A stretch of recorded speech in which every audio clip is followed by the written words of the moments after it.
Moving on, for a long time now, millions of resources have been set aside for saving the Maasai girl child from a culture that is believed to be overly in favor of the boy child. However, unknown to many, the Maasai boy child has been crying out for rescue from the same culture. Let's take a look.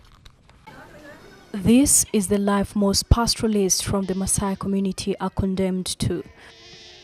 With the rise of the girl child through the attention given to them by the vast external society, the boy child has been demoralized by the challenges that come his way.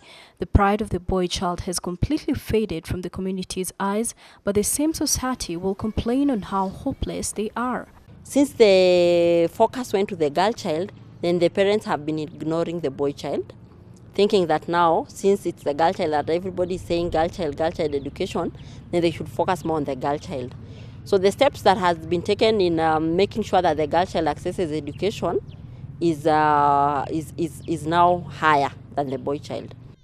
The boy child is losing out. To the surprise of many boys, are denied some of their rights, including the right to education, because attention has shifted to girls' education.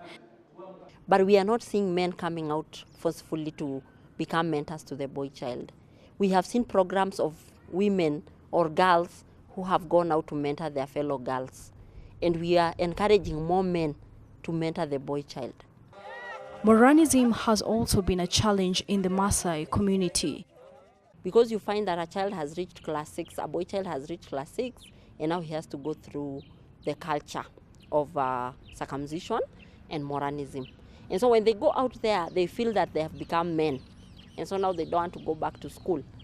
And so you find that through this manhood process, the child is not able to think of school because they think, now I've become a man, I'm able to fend for myself. Like I in particular, I could not be in school if it was not the effort of the police and the Kenya government. That's about, I can say about 40 years ago, whereby they raided my village, and I and 2 more were taken hostage, and later we are bundled into a police Land Rover and taken to school. She says if we have to achieve equality in the education sector, the boy child has to be looked into. Majority of Maasai boys have dropped out of school. Their parents ignorantly accept this because they are going to look after the family herds of cattle. With industrialization and the wider shift from pastoralism, the huge acres of Maasai land are rented out for agricultural activities, leaving the boys with nothing much to hope for. They end up becoming child laborers. They just labor in the farms. They get very little money and they are not able to access their education. I could say that a boy child who has completed class 8 has higher chances of completing their education than a boy child who has not reached class 8. This calls for the rooting on strong foundation through equal education for both boys and girls is what is seen as the ray of hope for the Maasai community.